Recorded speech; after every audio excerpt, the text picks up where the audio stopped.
Bonjour, bienvenue sur Point de Vue. Ravi de vous retrouver en direct sur le Figaro TV en ce mercredi 28 mai. Au sommaire de notre émission, aujourd'hui, les députés ont voté hier après-midi la loi sur l'aide à mourir. 305 voix pour, 199 contre. À gauche, peu de voix se sont élevées contre le texte de loi, sauf celle de Dominique Potier. Il est élu de Meurthe-et-Moselle. Il nous dira dans un instant pourquoi il a voté contre et pourquoi la gauche, selon lui, aurait dû se lever contre la loi sur la fin de vie. On parlera réindustrialisation avec Virginie Luttrot. Elle est vice-présidente de la région Normandie. Elle est également maire d'une commune industrialisée. Pour elle, la réindustrialisation est un enjeu majeur. Elle s'alarme du décrochage de la France et du continent européen face à la Chine et les États-Unis. Et pour terminer cette émission, je recevrai Mona Jafarian. C'est une activiste franco-iranienne. Elle n'a de cesse de dénoncer la situation dans son pays gouverné par les mollahs. Elle s'inquiète de la montée de l'islamisme en France et appelle à un sursaut collectif. Voilà, vous avez le programme. Point de vue, c'est parti.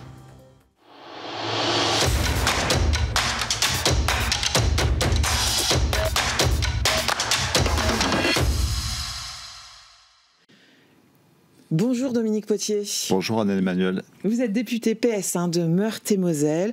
Vous êtes une des rares voix à gauche à vous être opposée au projet de loi sur l'aide à mourir qui a été voté hier. Et je le disais dans mon sommaire, qui a été voté largement pour, 305 voix pour. Pourquoi ma première question est toute simple. Pourquoi vous avez voté contre cette loi, Dominique Potier ? Ça remonte à très longtemps. Je crois que toute ma formation, mon éducation familiale, mon éducation dans le mouvement d'éducation populaire, m'ont éveillé à, je crois, une éthique, un engagement autour de la solidarité, autour de la fraternité, autour de la défense des plus fragiles de notre société. Et c'est en fidélité à cet engagement qui m'a amené à m'engager à gauche, pour lutter contre ce qui structurellement crée des inégalités et des fractures et des humiliations dans notre société. Et bien c'est dans cette lignée, cette dynamique-là, que j'ai pris parti pour les soins palliatifs et contre l'aide à mourir au suicide assisté, parce qu'il me semble que ces deux dynamiques ne sont pas, contrairement à ce qu'a voulu défendre le rapporteur et le gouvernement, ne sont pas compatibles. Vous évoquez le gouvernement, le ministre de la Santé, lui aussi a des doutes. Je vous propose de l'écouter. Il était ce matin sur l'antenne de France Info et je vous demanderai, Dominique Potier, de réagir à ce qu'on va entendre du ministre de la Santé. Est-ce que vous l'auriez voté si vous aviez été encore député LR de l'Isère ? Je ne suis pas certain. Ah oui. Pourquoi ? Parce que, encore une fois, je pense que nous devons faire un maximum pour pouvoir favoriser l'accès aux soins, la prise en charge aux soins palliatifs, que les soins palliatifs ne sont pas qu'une question d'argent, mais essentiellement une question d'organisation, de formation. Et je ne suis pas complètement prêt à faire ce saut sociétal à notre société d'aide active à mourir. Le ministre, on vient de l'entendre, parle d'un saut sociétal. Vous emploierez, je ne suis pas surpris par la position du ministre de la Santé, parce que j'ai signé avec le député Yannick Neuder, avec André Chassaigne, communiste, et avec la ministre du Travail actuelle, des tribunes qui appelaient à une très grande prudence en amont de l'examen de la loi en 2024, avant la dissolution. Donc avec Yannick, avec d'autres, avec Astrid Panosyan-Beauvais, avec d'autres, nous étions sur un arc qui allait du Parti communiste à certains républicains, et qui disait clairement qu'il y avait une rupture anthropologique et que nous devions l'envisager avec sérieux, et qu'il ne devait pas être dans la novlangue. On ne devait pas parler d'aide à mourir, on devait parler d'euthanasie ou de suicide assisté, et on devait mesurer à quel point cette dynamique, encore une fois, était contraire à celle des soins palliatifs. J'aimerais préciser à cet instant que c'est trop peu connu, et je profite de cette occasion. Les soins palliatifs ont été inventés, exportés d'Angleterre, notamment du Royaume-Uni, à partir du refus à la fois de la douleur et de pratiques euthanasiques qui ne disaient pas leur nom et qui étaient un peu dans l'arbitraire des pratiques médicales, notamment des hôpitaux. Et c'est en révolte contre à la fois la douleur ou la mort administrée que se sont inventés ces soins palliatifs. La vérité, c'est que lorsqu'on accède aux soins palliatifs, le désir de mourir, qui est minoritaire, devient quasiment infime, il disparaît quasi totalement. Et nous sommes là devant, au-delà des questions anthropologiques, philosophiques ou spirituelles, devant une rupture républicaine. Dès lors que l'ensemble des Français, et nous sommes loin du compte, puisqu'on a aujourd'hui plus des 2/3 du pays qui est en situation de désert médical, de difficulté d'accès aux soins, y compris aux soins primaires, qu'on n'a que moitié des Français qui accèdent dans de bonnes conditions à des soins palliatifs, nous avons de fait une rupture d'égalité républicaine. Dès lors qu'on ne peut pas accéder facilement ou dans les délais requis, qui sont évidemment très courts en l'occurrence, à des soins palliatifs, nous sommes confrontés à une offre de mort administrée ou de suicide assisté qui n'est pas équitable par rapport à ceux qui y ont accès. Et cette rupture-là, elle est quand même vertigineuse. Je pense même qu'elle relève d'un débat constitutionnel. Alors néanmoins, il y a eu 2 lois hier votées. Il y a eu une loi pour les soins palliatifs, l'accompagnement qui a été voté à l'unanimité. Ça vous rassure ? Tout à fait, mais cet attachement aux soins palliatifs, alors il faut remonter aux lois de Kouchner, il y a tout un continuum législatif, il va se manifester, je crois, à son sommet par ce compromis trouvé, cette intuition de François Hollande de confier à Claes et Leonetti la fabrique d'une loi qui va être sur un chemin de crête, notamment avec la sédation profonde et continue, les directives anticipées et ce renforcement des soins palliatifs. La promesse du déploiement des soins palliatifs n'a pas été tenue et nous en sommes tous co-responsables. Il faut le dire avec un esprit de vérité. Et dès lors, je le dis, que cette promesse, cette évaluation de la sédation profonde et cette offre de soins palliatifs n'ont pas été évaluées ou accomplies, il me semblait pour le moins prématuré, encore une fois, sur un strict plan républicain, que d'offrir cette possibilité de suicide assisté. On va revenir aux soins palliatifs. Je voulais qu'on continue sur les réactions. Le tweet, Emmanuel Macron, le président de la République, est en visite d'État en Asie du Sud-Est. Il a tweeté hier depuis l'Indonésie, dans le respect des sensibilités, des doutes et des espoirs, le chemin de fraternité que je souhaitais s'ouvre peu à peu avec dignité et humanité. Fraternité, c'est un des termes de notre devise. C'est une loi de fraternité ? Je ne partage pas, je respecte évidemment toutes les opinions et à gauche et à droite et a fortiori celle du président de la République, bien sûr. Je voudrais simplement dire que on a un devoir, c'est d'être le plus précis dans les mots et de respecter le sens des mots.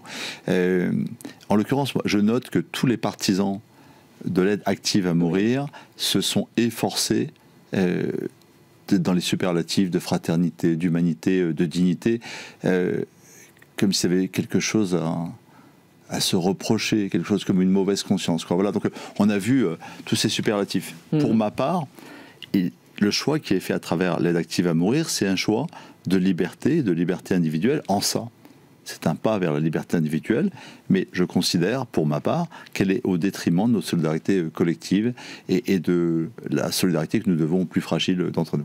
Alors, vous êtes au Parti socialiste, j'imagine que vous avez eu des échanges avec vos collègues, vous êtes minoritaire sur cette position.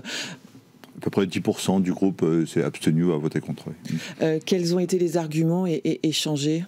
Alors, il y a une longue tradition du Parti socialiste et du groupe socialiste qui comporte de nombreux militants de cette, si elle considère comme une conquête sociétale. Donc c'est un des marqueurs du Parti socialiste, mais c'est pas seulement le cas de ce parti. Je crois que le mouvement écologiste et le mouvement de la France insoumise eux aussi ont mis ça dans leur programme, tout comme la République, la République en marche ou Ensemble pour la République, pardon, le mouvement macroniste, etc. Donc il y a toute une série de partis à gauche et libéraux, de centre libéral, qui avaient mis ça dans leur programme. C'est pas le cas du Parti communiste, j'observe au passage.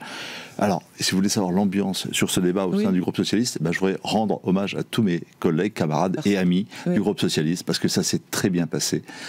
Cette liberté de vote, rappelée à la fois par Boris Vallaud et par Olivier Faure en chaque début de mandature, que sur ces questions de bioéthique, sur les questions sociétales, nous avions une totale liberté de vote, qui avait une ligne du parti, mais que la liberté de conscience et de discernement appartenait. C'était une des conditions pour mon appartenance au groupe et à ce mouvement politique.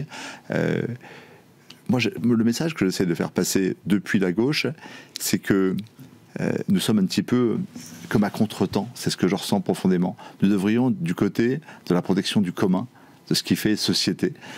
J'ai cité dans cette tribune que j'ai publiée dans La Croix, c'est la gauche, elle se lève contre Margaret Thatcher. Moi, c'est ma jeunesse, mon adolescente Thatcher, qui dit il n'y a pas de société. Vous savez cette fameuse phrase, la société, ça n'existe pas. Eh bien, mon idéal de gauche, mon idéal dans la philosophie qui est la mienne, qui est une philosophie d'Emmanuel Mounier, qui est une philosophie personnaliste, c'est-à-dire la société, la communauté, ça existe, et c'est même ce qui nous fait, ce qui fait les sujets, les personnes que nous sommes aujourd'hui. Donc nous sommes des êtres de relation, d'interdépendance, et nous avons vocation à être fraternels et pas seulement libres. Voilà. Donc c'est la triptyque républicain dans son ensemble, la liberté, l'égalité et la fraternité. Il nous faut tout tenir ensemble. Et moi, j'essaie de témoigner à gauche, après Pierre Dharréville, communiste, qu'il avait fait avec beaucoup de talent. Et il signe dans Le Point, aujourd'hui ou hier, une tribune extraordinaire de pédagogie. Donc j'ai la mienne dans La Croix, mais je rends hommage à celle que signe André Chassaigne, membre honoraire du Parlement, et Pierre Dharréville, avec d'autres, avec Jean Lenetti et tant d'autres, avec Jean-Marie Sauvé, et signe une très belle tribune qui explicite comment le triptyque républicain est en rupture avec ce que nous avons voté hier. On vient de parler des mots de la loi où effectivement on parle d'aide à mourir, d'auto-administration quand il s'agit de suicide assisté et d'euthanasie. Quels sont les points de cette loi donc votée qui vous font particulièrement, qui vous inquiètent particulièrement? Peut-être, je vais en donner 2-3, mais le dernier sur le délit d'entrave qui inquiète particulièrement les soignants. Hein. Qui n'a pas d'équivalent avec le délit d'incitation. Alors, on va juste expliquer. Donc, le délit d'entrave, c'est un délit d'entrave à faire obstruction qui a été alourdi dans la dernière version de la loi. On encourt 2 ans de prison, 30 000 euros d'amende. Les soignants ont peur donc d'être condamnés si ils cherchent à persuader un patient à vivre. C'est ça. C'est en tout cas ce qu'il faut absolument corriger, parce que personne, je pense, ne souhaite ce que vous dites.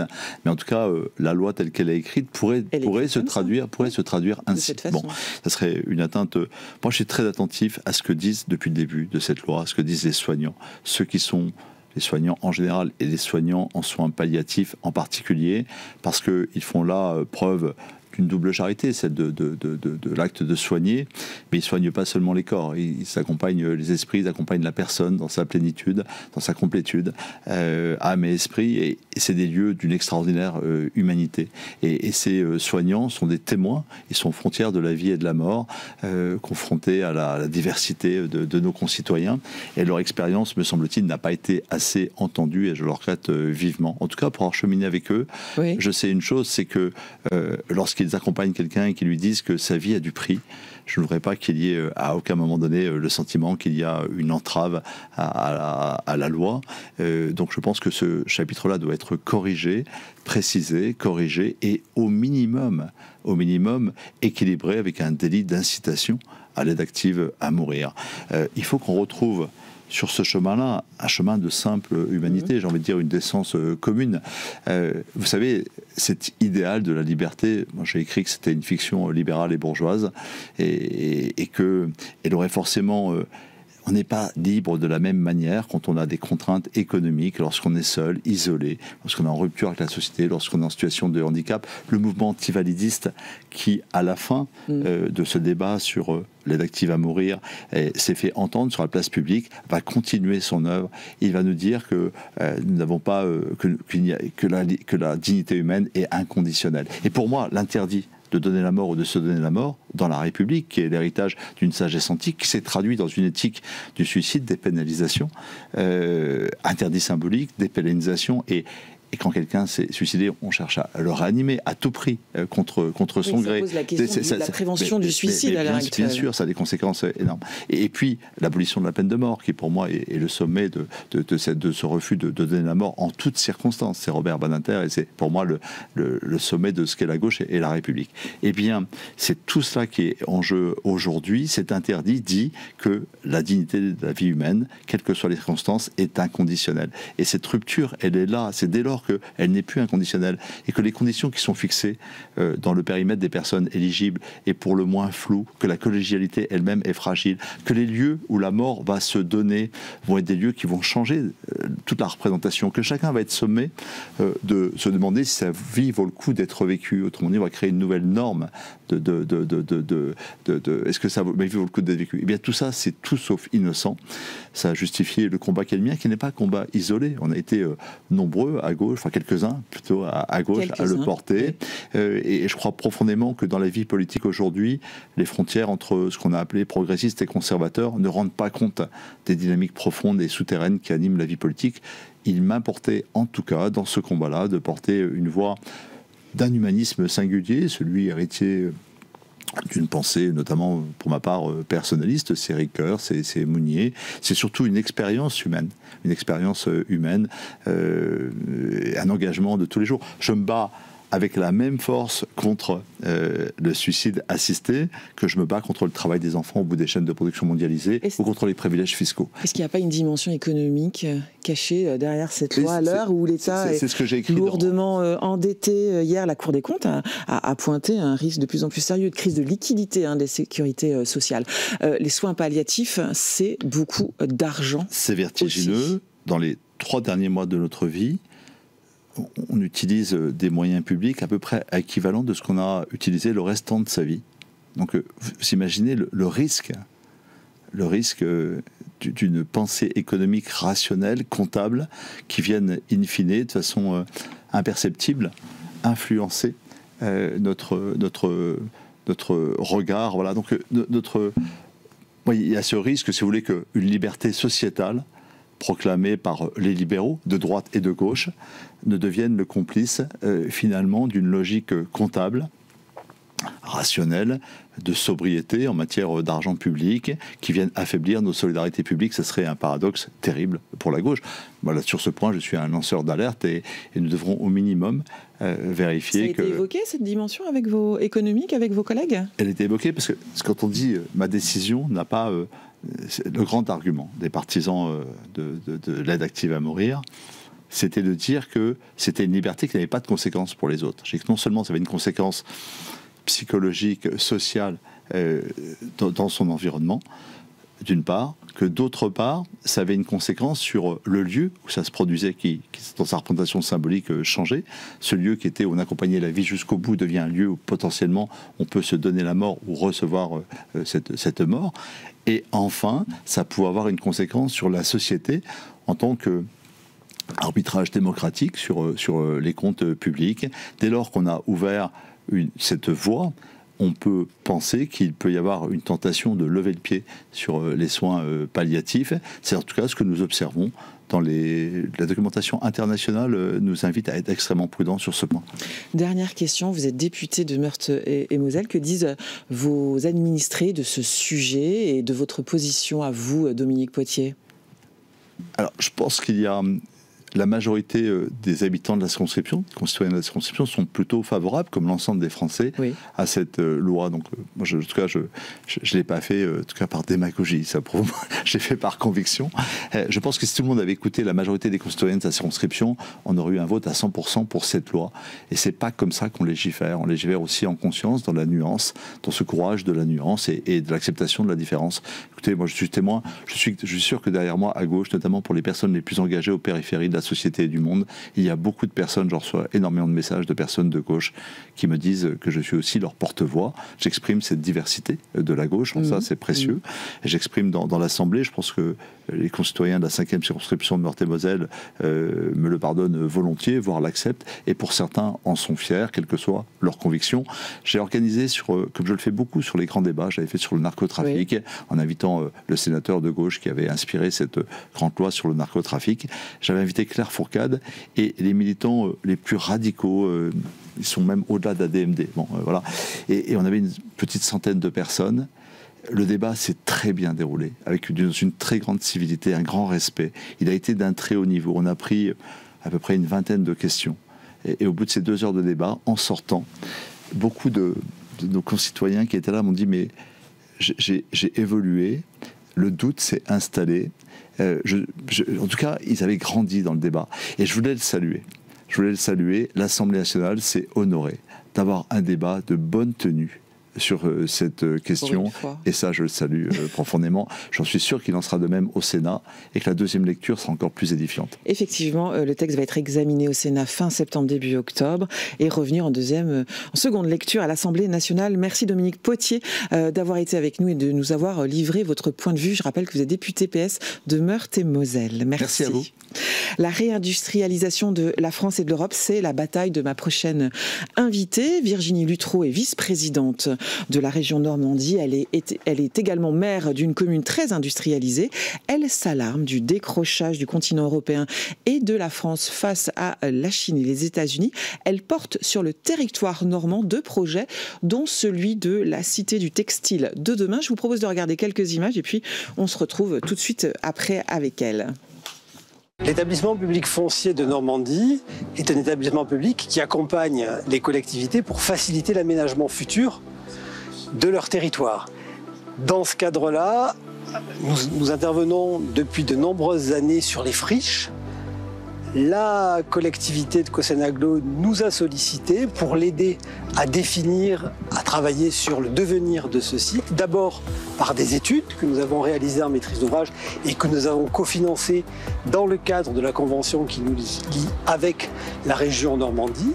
Et aujourd'hui, après ces études, dans le cadre de travaux que vous voyez ici, de dépollution d'abord, de démolition, de déconstruction, qui vont permettre de revoir complètement le bâti sur le site. Le site représente 10 hectares, dont 1 hectare de bâti que nous démolissons pour préparer effectivement son futur. Bonjour Virginie Luttrau. Bonjour. Vous êtes une femme politique aux multiples casquettes. Vous êtes maire de Port-Jérôme-sur-Seine, en Seine-Maritime. C'est une commune hautement industrialisée, un mot pas toujours facile à dire, vice-présidente également de la région Normandie, vice-présidente de la Fédération nationale des agences d'urbanisme, présidente de l'association France Ville et Territoires Durables notamment.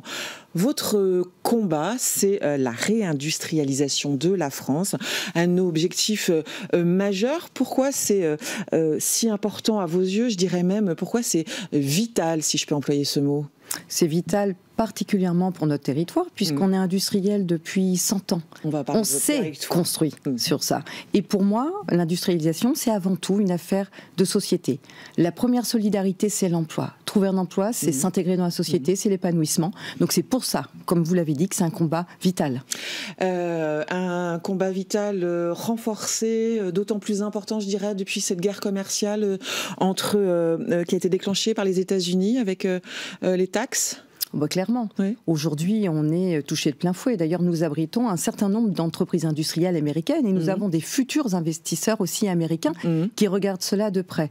Mais au-delà de ça, c'est quand même le manque de discernement de l'Europe sur les filières de demain installées sur les territoires. L'industrie partira des territoires et je crois que l'Europe l'a oublié. On va y revenir. On avait noté ces dernières années une montée en puissance de la réindustrialisation de la France. Qu'est-ce qu'on observe actuellement? Actuellement, déjà, vous avez 2 fois moins d'établissements industriels qui se sont créés en 2024 par rapport à 2022, 2023. 2 fois moins, c'est 2 fois moins, c'est-à-dire à peu près 89 au lieu de presque 200. Oui. Donc c'est un signe de manque de vitalité certain. La relance industrielle, on l'a évoqué, mais on va y venir vraiment maintenant, ça passe par un ancrage territorial, sauf que l'accès au foncier n'est pas toujours évident. C'est le nerf de la guerre, si je puis dire, l'accès au foncier, c'est ça, dans ce sujet? C'est le sujet majeur. C'est le sujet majeur. À double titre. Oui. Nous, notre territoire achète depuis début des années 90 tous les terrains possibles et imaginables pour pouvoir créer les zones industrielles de demain, celles qui vont accueillir une nouvelle filière. Et puis, il y a le deuxième combat. Quand une entreprise ferme des unités, il est hors de question sur les territoires de voir ces unités implantées pendant des années. C'est pour ça que j'ai porté un amendement qui est devenu loi aujourd'hui. Quand une entreprise va très bien, elle a décidé de produire à l'autre bout de la planète ses produits manufacturiers, eh bien, je pense qu'elle ne peut pas quitter le territoire sans lui rendre des comptes. Et elle continue à payer la cotisation foncière des entreprises qui permet de travailler ces friches, de les démanteler le plus vite possible et de garder sur le territoire des capacités fiscales et sociétales pour former sur les filières de demain. C'est le seul moyen de créer des transitions. Nous avons suffisamment de friches industrielles, il faut absolument les traiter de cette manière. Vous avez été auditionné hier, il me semble, à la commission d'enquête intitulée sur les freins à la réindustrialisation. Qu'avez-vous dit, Virginie Dutroux, vous qui connaissez très bien ce sujet, qui venait d'un territoire industrialisé? Alors j'ai essayé d'être directe et pragmatique, plutôt que de faire un constat comme l'ont fait beaucoup d'auditionner avant. J'ai proposé des choses très claires, des pactes, régions, États, territoires, pour faire en sorte qu'on ait des sites clés en main, avec les utilités, avec les formations qui vont avec les mesures compensatoires qui vont avec, pour que chaque entreprise au niveau mondial qui souhaite s'implanter en Europe sache exactement où elle peut trouver de l'électro-intensif, de la vapeur, les déchets des uns qui deviennent les matières premières des autres, et le savoir-faire industriel qui est pour moi vital pour conserver une industrie en Europe. Le savoir-faire industriel, ça veut dire les emplois, la formation, c'est ça que ça signifie? Ça signifie la formation, ça signifie aussi l'acceptabilité de l'industrie. C'est pas évident d'aller sur un territoire. J'ai encore en tête l'incendie Lubrizol Normandie Logistique qui a mis un frein à développement industriel quand même sur Rouen, a fait naître des peurs. Sur notre territoire, c'est pas du tout le cas. Cette confiance lucide existe depuis toujours et c'est un vrai appui pour pouvoir implanter de nouvelles filières. Il y a une appétence pour la chimie. On doit mettre en place les formations sur site. On doit mettre en place aussi les alternances. On doit mettre en place toute l'attractivité pour faire en sorte qu'on puisse former les gens sur nos territoires. C'est essentiel. Alors, du côté de votre territoire, l'opinion publique, c'est ce que vous me dites, est partante pour l'industrialisation. C'est moins le cas en France. Généralement, il y a un jugement de l'industrie. Les gens le voient un peu en mode 19e siècle, cheminée fumante, etc. C'est ça un peu l'image de l'industrie? L'imaginaire de l'industrie est un peu dépassé, germinalienne, on pourrait dire comme ça. Il faut absolument changer et ouvrir les portes de l'industrie.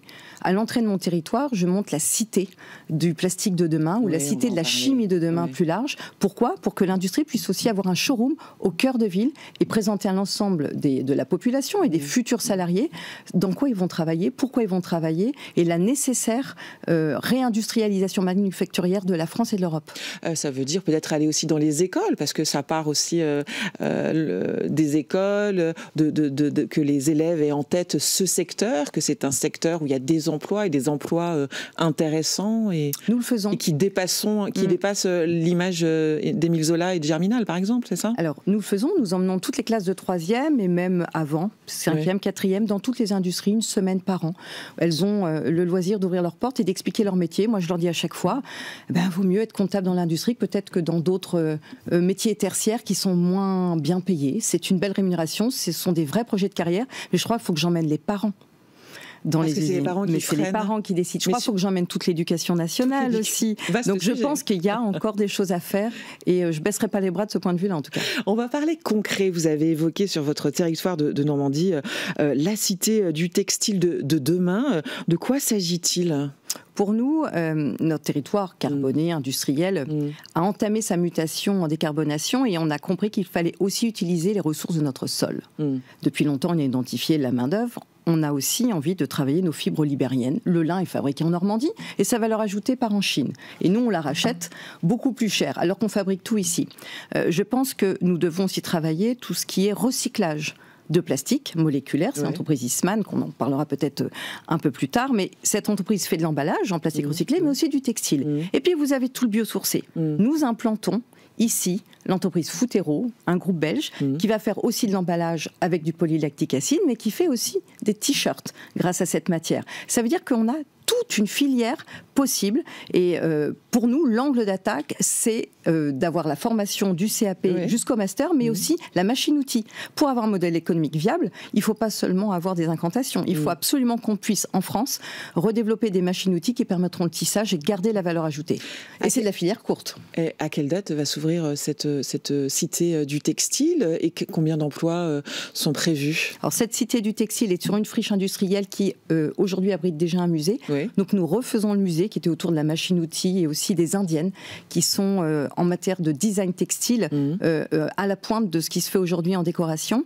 La formation pour accueillir jusqu'à 120 apprentis à partir de la rentrée 2027-2028. Mais le textile Made in Normandie, il peut vraiment concurrencer ce que produit la Chine à Moi, bas j'y crois. coût. Vous y croyez? J'y crois s'il y a un sursaut collectif. J'en veux pour preuve, Jean-Pierre Farandou, PDG de la SNCF encore pour quelques temps, a annoncé dans sa charte RSE qu'il allait équiper l'ensemble des agents de la SNCF en lin. Donc le teillage se fait chez nous en Normandie, la récolte, le teillage, le tissage se fait dans le Grand Est, et puis après la fabrication, la confection devra se faire en Europe. C'est toute une filière que porte la SNCF. Si tous les grands donneurs d'ordre industriels français font la même chose, on relance le textile en France. Et il y a assez de production de lin pour équiper toute la SNCF? On est la plus grosse production de lin du monde. Même les Russes, qui sont friands de lin et qui l'exploitent, ont un rendement 3 fois moins élevé à l'hectare. Il faut savoir aussi que derrière cette ambition de la Cité du textile de demain, c'est 400 entreprises du savoir-faire français et des porteurs de projets comme Tectera ou des laboratoires comme l'IFTH, l'Institut français de l'habillement et du textile, qui sont là pour développer les technologies de demain. On n'est pas tout seul. On est juste un hub pour pouvoir faire en sorte que le textile ait sa filière complète. Pour moi, c'est essentiel et c'est pas assez travaillé en France. Et par ailleurs, vous aviez évoqué la cité du plastique, c'est du plastique biosourcé. Ces projets, ils sont soutenus par l'Europe, par l'Union européenne, Virginie Luttrau? Eh bien, justement, l'Union européenne est passée à côté du développement de la filière complète du plastique recyclé, pas biosourcé, mais pour l'instant recyclé. On implante Eastman, 2 milliards d'investissements, plus de 200 000 tonnes de plastique recyclé qui devront être, selon la loi européenne, réintégrées dans les plastiques à hauteur de 30% en 2030 et quasiment 100% en 2050. L'Europe a mis en place cette décarbonation du plastique, pas de problème. Elle met en place ensuite le fait que les emballeurs, aujourd'hui, cosmétiques ou alimentaires, puissent fabriquer les emballages à partir de ce plastique recyclé. Et là, elle oublie complètement le pan de la nouvelle filière. Où est-ce qu'on va le fabriquer, ce plastique recyclé? Eh bien, en Chine aujourd'hui, puisqu'on a ouvert la possibilité d'acheter ce plastique en Chine, aux États-Unis, c'est-à-dire à l'autre bout du monde, dans un pays tiers. La France a voté aussi ce texte. Aujourd'hui, on est en train d'essayer de rattraper les choses en mettant en place des clauses miroirs pour qu'il y ait une réciprocité des normes de plastique. Mais c'est déclaratif. Pour moi, ça veut dire qu'on a laissé la Chine faire en sorte que la poubelle de ces plastiques pétro se situe en France et en Europe, alors qu'on avait un investisseur américain qui était prêt à créer une filière complète. C'est de l'emploi, c'est de la décarbonation, c'est de la filière courte. Vous vous rendez compte, au pire, nos plastiques qu'on ne peut pas recycler mécaniquement pourraient partir en bateau en Chine et revenir avec une valeur ajoutée de dingue. Ça n'a pas de sens. Et quand on l'explique aujourd'hui, et je salue tout le travail d'Hervé Morin, président de la région Normandie, qui est allé à Bruxelles expliquer ça, ils nous ont dit effectivement on a pris 2 aspects du projet, mais pas le 3e, la création de filières. C'est tout le problème qu'on rencontre en Europe. Parce que ce que vous me dites, c'est du bon sens. C'est culturel. Je pense que c'est culturel. La Chine, ça fait longtemps, quand elle a décidé d'investir dans la décarbonation, elle a d'abord créé ses filières, en carbonant, avec des usines qui fonctionnent carbonées, et après, elle a décidé de décarboner sa propre industrie et le reste de l'industrie du monde, parce qu'elle fabrique tous les éléments de la filière, des panneaux photovoltaïques, des voitures électriques. L'Europe ne pense que, peut-être de manière louable, résorption de la carbonation de l'industrie, probablement quitter à travers ça notre dépendance aux énergies de demain, donc garantir une souveraineté, mais pas la souveraineté industrielle. On laisse les autres nous fournir les éléments de notre ambition, de notre stratégie, sans penser que la filière, on pourrait l'intégrer complètement à la chaîne de valeur. Néanmoins, vous êtes optimiste pour les projets qu'on a évoqués et que vous portez avec beaucoup de conviction, comme on l'entend? Je suis quand même optimiste, notamment pour Eastman, puisque je pense que des industriels français comme L'Oréal, Evian, Danone vont quand même pas aller acheter du plastique chinois. On va pas être la poubelle de la Chine et nous continuer à enfouir et à brûler le plastique. Je suis optimiste pour Footero, qui a beaucoup bataillé pour la PPWR, la réglementation qui gère les plastiques, qui considérait que le biosourcé, le plastique qui vient de la terre, du dextrose, donc du blé, est considéré comme un plastique pétro. Parce qu'on a dit rien zéro plastique. C'est une aberration. Il faut trouver des solutions. Aujourd'hui, tout ce qu'on touche sur ce bureau, notre quotidien, a encore du plastique. Alors un biosourcé et biodégradable, c'est quand même une solution d'avenir. J'ai beaucoup d'espoir pour le textile, pour la cité du textile de demain, parce qu'il y a vraiment un collectif. On a Luc Le Sénécal, qui est quand même l'emblématique marque Saint-James en Normandie, qui travaille sur les matières de demain pour arrêter d'acheter du coton qui coûte 9000 litres d'eau à chaque fois qu'on fabrique une pièce. Tous ces industriels-là ont quand même une vocation à garantir une souveraineté industrielle locale. Ils ont compris que le développement économique et l'industrie se fera par les territoires et sont à nos côtés pour le mettre en place réellement. Et avec des investissements à la hauteur des projets, c'est ça ? Exactement. Ce sont des gros investissements. C'est pas encore à la hauteur des États-Unis ou de la Chine, mais je crois que si on marche local, si on marche bio-économie, on trouvera les ressorts. Mario Draghi, qui a rédigé un rapport en 2024 sur la compétitivité européenne, parlait de la réindustrialisation comme un défi existentiel. Très rapidement, c'est votre avis également, c'est ça ? Mais bien sûr, il n'y aura pas de vie. On a choisi l'industrie de la vie en investissant sur ces domaines-là sur nos territoires et prouver qu'on peut faire des transitions. Mario Draghi a 100% raison. J'espère que nos décideurs vont l'entendre, réinvestir, protéger nos industries et toujours avoir en prospective une pensée pour les filières. C'est des hommes et des femmes derrière tout ça et c'est ça qu'on doit ne jamais perdre de vue. Merci Virginie Luttrau d'avoir été avec nous. Merci beaucoup. On va aborder un tout autre sujet maintenant. L'Iran était sous le feu des projecteurs samedi dernier au Festival international de Cannes. Le dernier film de Jafar Panahi, Un simple accident, a remporté la prestigieuse Palme d'Or. Je vous propose d'écouter le réalisateur et on se retrouve tout de suite après avec mon invitée Mona Jafarian, activiste. Elle n'a de cesse de dénoncer le gouvernement des Mollahs et d'alerter sur la montée de l'islamisme en France. یعنی من کاری بزرگتر از اون چیزی که مردم کشورم دارن انجام میدم انجام نمیدم. من بلافاصله فستیوال تموم بشه فردا شبش در تهران هستم و اصلا تو این فکر نیستم. باید برم فکر کنم که فیلم بعدیم چه خواهد شد. اما خب بعد از اینکه فیلم در فستیوال پذیرفته شد این حالا فشارها اگه اسمش رو بذاریم اتفاق افتاد و خب تهدیدهایی که وجود داشت توی حالا اون جلسه‌ای که بود و اولش شاید یکم برای من ترسناک بود به خاطر سن کمم یا حالا نگران خانواده‌ام بودم، اما حضور خود استاد و آقای جعفری همچنین همسرشون دلگرمی بود برای من و بعدش واقعا به این نتیجه رسیدم که ارزشش رو داره اگر اتفاقی بیفته. Bonjour Mona Jafarian, vous êtes cofondatrice de l'association Femmes Azadi et auteure de ce livre Mon combat, c'est aux éditions Stock, on le voit à l'écran. Vous êtes une activiste de la cause des femmes iraniennes, vous êtes franco-iranienne. Au départ, c'était pas tout à fait votre destin, puisque votre métier, c'était décoratrice d'intérieur, mais le 16 septembre 2022, il y a un choc, le choc de la mort de Mahsa Amini, cette jeune femme qu'on va voir à l'image, de 22 ans qui meurt sous les coups des policiers de Téhéran. C'est un tournant dans votre vie. Oui, ça a été le choc. Alors ma mère, moi, c'était à ce moment-là, elle est à Téhéran. D'ailleurs, elle est à quelques centaines de mètres de l'hôpital en question et elle m'en parle. Elle m'en parle beaucoup. Je sens que ça la touche profondément. Moi, je réalise pas encore tout de suite ce qui est en train de se passer.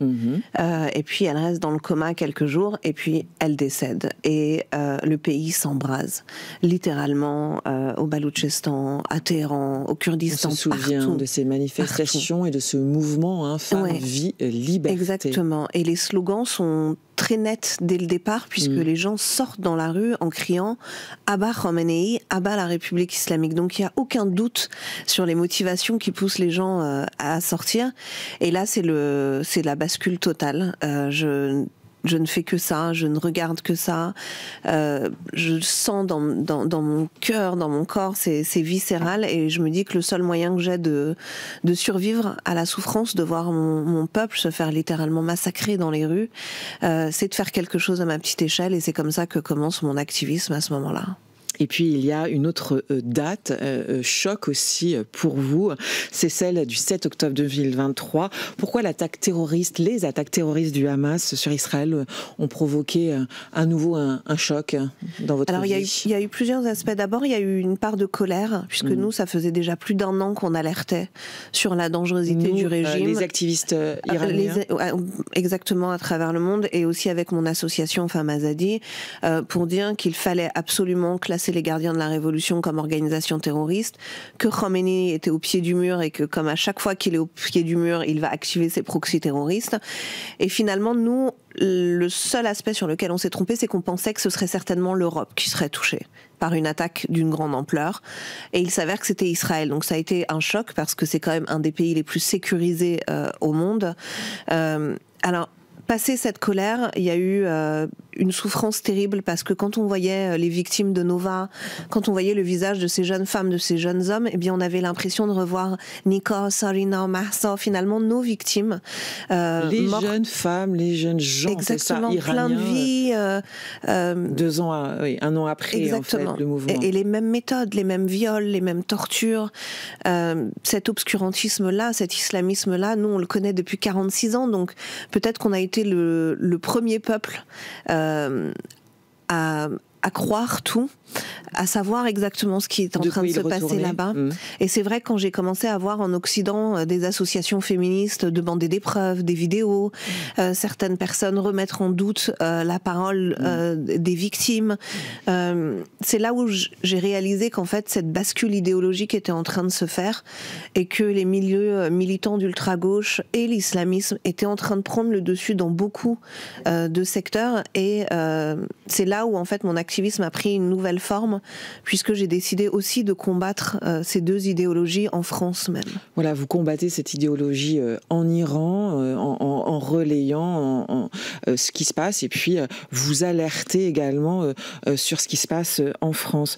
Je voulais revenir sur les liens entre Iran et Israël et les Juifs notamment. On découvre effectivement, et peu de gens connaissent cette histoire, l'histoire et les liens ancestraux entre eux.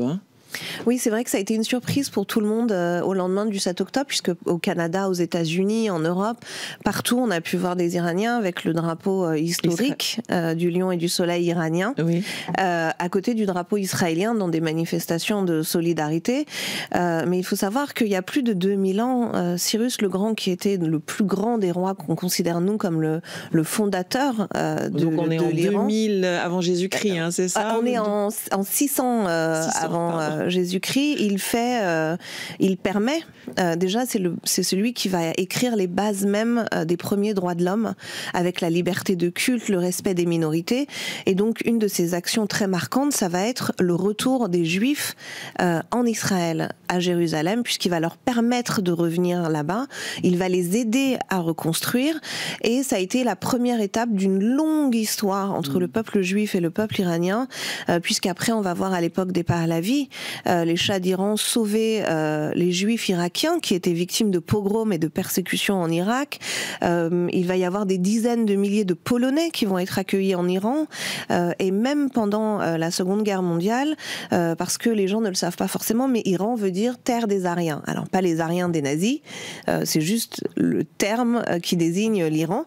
Sauf qu'au moment du nazisme, eh bien, il y a eu pour les nazis, il y avait quand même un problème, c'est qu'est-ce qu'on fait des Juifs iraniens? Et donc ils partaient du principe que comme ça veut dire terre d'Aryens, les Juifs iraniens ont finalement une sorte d'immunité. Et donc le consul du Shah à Paris va distribuer des passeports iraniens aux Juifs pour leur permettre de survivre et de pouvoir échapper aux rafles. Une histoire effectivement assez méconnue. Dans votre livre, Mona Jafarian, vous fustigez ce que vous appelez les trahisons de l'Occident. Quelles sont ces trahisons à vos yeux, Mona Jafarian?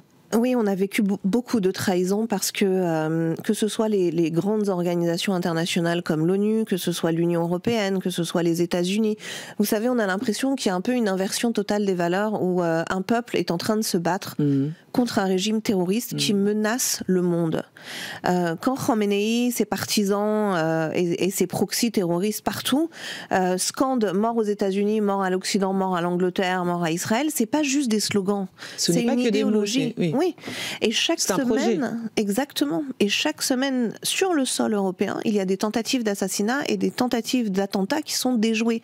Donc, si vous voulez, nous, on a un peu du mal à comprendre pourquoi, lorsqu'un peuple est opposé à un régime, quand ce régime est au bord du gouffre aujourd'hui, puisqu'ils ont perdu tout leur proxy terroriste avec les actions israéliennes, Khamenei manque de liquidité, il est au bord du gouffre. Il tend la main aujourd'hui vers qui ? Vers l'Occident. Il demande un accord, il cherche à avoir à nouveau la levée des sanctions.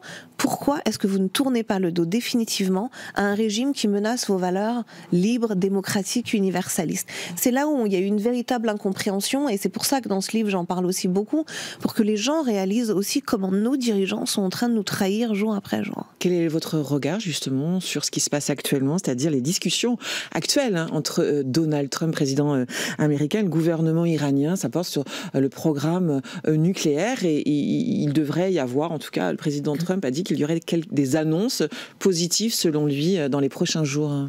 Oui, alors entre ce que disent la diplomatie et la réalité des faits c'est que Khamenei a été très clair. Il a dit nous n'arrêterons pas l'enrichissement en uranium, donc l'enrichissement nul qu'espère atteindre Trump, il ne l'aura jamais. De la même manière qu'il continue jour après jour à déclarer dans ses discours en persan qu'il souhaite la destruction d'Israël, qu'il souhaite la destruction des États-Unis.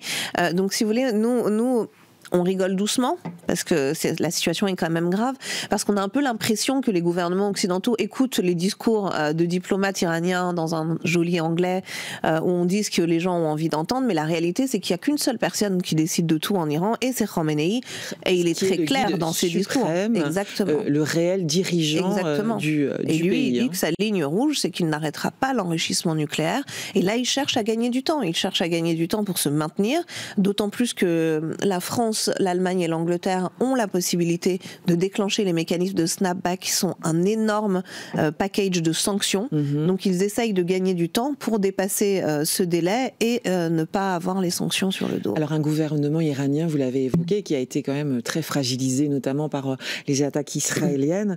Que se passe-t-il à l'heure actuelle en Iran ? Eh bien, en ce moment, on a un mouvement absolument incroyable. C'est que les camionneurs sont en grève à travers tout le pays, dans plus de 100 villes, et qu'ils sont littéralement en train de bloquer tout le pays. Les boulangers ont suivi, les agriculteurs ont suivi, les retraités sont en train de suivre. Donc il y a un appel depuis 2 semaines maintenant qui avait été lancé par Reza Pahlavi, qui est donc le leader de l'opposition iranienne. Et en fait, c'est en train d'être suivi dans énormément de secteurs et c'est vraiment la clé, parce qu'on a vu dans l'histoire des mouvements de grève qui ont permis la chute de régime, et ça nous permet aussi de protester, et dans le même temps la désobéissance civile continue. Donc les affiches à la gloire du Hamas, du Hezbollah ou de Khamenei sont toujours brûlées dans les rues. Les femmes continuent à refuser de porter le voile malgré la répression, malgré les sanctions. Elles continuent à résister. Donc c'est tout un tas d'actions au quotidien, et là avec les grèves, effectivement la République islamique risque de s'effondrer, parce que très certainement il y a des mouvements de protestation de rue qui vont commencer, et c'est d'autant plus important pour nous aujourd'hui que l'Occident ne leur tende plus la main et accepte de parler avec l'opposition iranienne et de soutenir ce peuple, ne serait-ce que pour l'avenir de nos démocraties, puisqu'on voit bien aujourd'hui en Europe la montée de l'intégrisme, la montée des attentats, et la main de la République islamique est souvent dans toutes ces actions-là. Justement, l'alternance en Iran a pour vous un nom, c'est celui des Pahlavis. Ce sont la dynastie qui régnait en Iran avant l'arrivée en 79 des Mollahs. Oui, alors c'est pour ça que c'était très important pour moi de l'expliquer dans le livre, parce que c'est vrai qu'à chaque fois qu'on dit les Iraniens, il n'y a qu'un nom qui est scandé aujourd'hui en Iran, dans les rues, dans les stades, écrit sur les murs, c'est le nom Pahlavi. Donc j'ai voulu d'une part expliquer quel était ce régime dans ses bons et ses mauvais presse en fait en Europe, en Occident. Oui.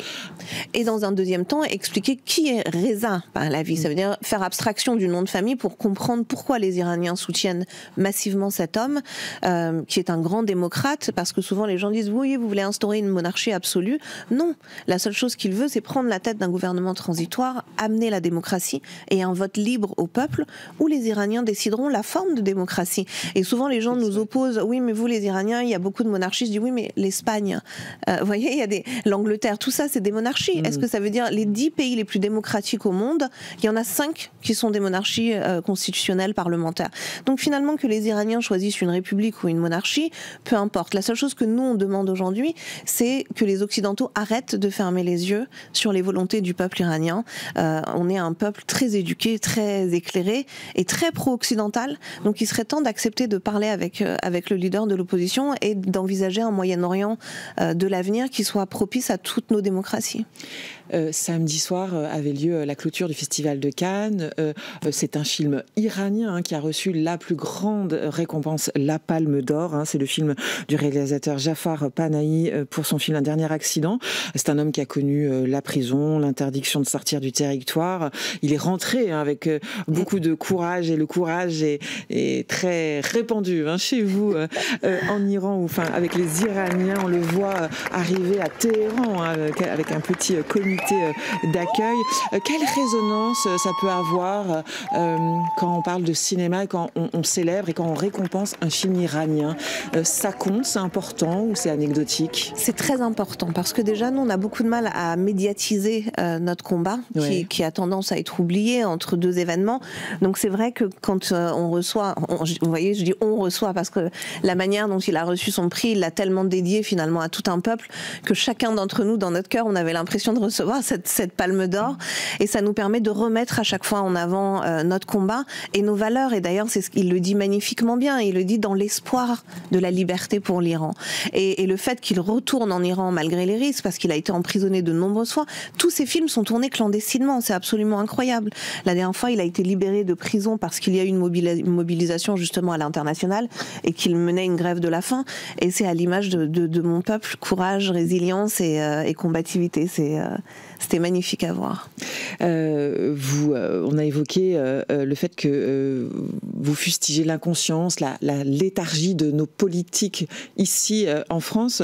Il y a eu un rapport la semaine dernière publié concernant les frères musulmans, un rapport sous la houlette du ministère de l'Intérieur. Vous appelez un sursaut collectif. L'opinion publique, à vos yeux, n'a pas assez conscience du danger malgré la mort, l'assassinat plus exactement de Samuel Paty, de Dominique Bernard?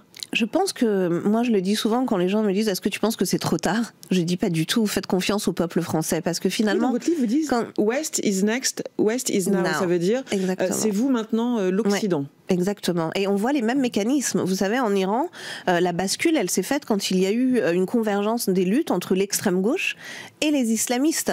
Et moi, ce que je vois aujourd'hui dans le paysage politique français et dans nos rues et dans nos écoles, eh bien, je vois cette même convergence des luttes au nom de l'anti-impérialisme qui est en train de se mettre en place et qui nous fait terriblement peur. Maintenant, j'ai aussi incroyablement confiance dans ce peuple français qui est profondément laïque, qui est profondément universaliste, et on peut le voir à chaque fois quand il faut se mobiliser justement après des attentats contre l'antisémitisme. Ils sont des dizaines et des dizaines de milliers à sortir dans les rues. Quand il y a des sondages, on voit bien qu'ils sont très alignés sur les positions qui sont les nôtres et qui sont très laïques. Donc je pense juste que les politiques devraient juste avoir le courage de ce peuple et de s'aligner sur les valeurs des Français. Et parfois j'appelle aussi cette majorité silencieuse à dire faites un peu plus de bruit, que ce soit sur les réseaux sociaux, que ce soit quand il y a des mobilisations, parce que c'est important, parce qu'on a une minorité ultra violente, ultra bruyante, ultra chaotique, et face à ça, eh bien, ceux qui sont républicains ont tendance à se comporter mieux. Et parfois, il faut faire plus de bruit pour leur rappeler que... Voilà. Pour dénoncer. C'est un combat que vous payez cher, Mona Jafarian, vous l'évoquez dans votre livre, vous êtes harcelée, menacée, vous vivez sous protection policière depuis déjà quelques temps. Quasiment un an et demi, oui. Quasiment un an et demi. Ça a dû forcément changer énormément votre vie. Oui, c'est très compliqué, et puis surtout ça rend la menace réelle, puisqu'à partir du moment où des services vous disent vous devez être placé sous protection policière, vous savez que la menace elle est réelle. Ce n'est pas vous qui l'avez demandé, vous avez été identifié par les services français comme étant une cible. Voilà, c'est ça. Donc forcément ça rend la menace réelle, et puis ça change le quotidien, parce que moi j'ai 2 enfants, 2 petites filles, donc c'est vrai qu'on va plus les chercher à l'école, on va plus faire des courses, il y a beaucoup de choses qui changent, mais surtout ce qui est assez désolant, c'est qu'à chaque fois que je fais des conférences, parce que j'en anime beaucoup, finalement, toutes les personnes qui mènent ce combat pour la laïcité, pour nos valeurs, contre l'islamisme ou contre des gouvernements étrangers qui font ingérence, eh bien, on est tous protégés par la police aujourd'hui. Et heureusement qu'on vit dans cette démocratie, mais en même temps, on a un peu envie de dire à l'exécutif, vous savez que ce sont des terroristes, puisque vous êtes obligés de nous protéger. Pourquoi ne réagissez-vous pas plus fermement face à tout ça ? J'aimerais terminer cette émission avec vous en rappelant que Cécile Kohler et Jacques Paris sont toujours détenus en Iran contre leur volonté par les autorités iraniennes. Ça fait 3 ans, voire leurs photos. Est-ce que je peux juste dire, s'il vous plaît, ne voyagez pas en Iran, c'est très important. À l'heure actuelle. Voilà, exactement. Tant qu'on est sur alerte rouge, s'il vous plaît, n'y allez pas. Vous êtes à un risque potentiel de finir otage d'État, vraiment. Merci Mona Jafarian. Votre rêve, vous, c'est justement de nous emmener en Iran. Exactement. Quand les mollahs n'y seront plus. Voilà. Et on partira avec plaisir découvrir votre beau pays et votre peuple. Je rappelle le titre de votre livre, Mon combat. C'est aux éditions Stock. Point de vue, c'est déjà fini. Merci de votre fidélité. Passez une bonne journée sur le Figaro TV et à très bientôt.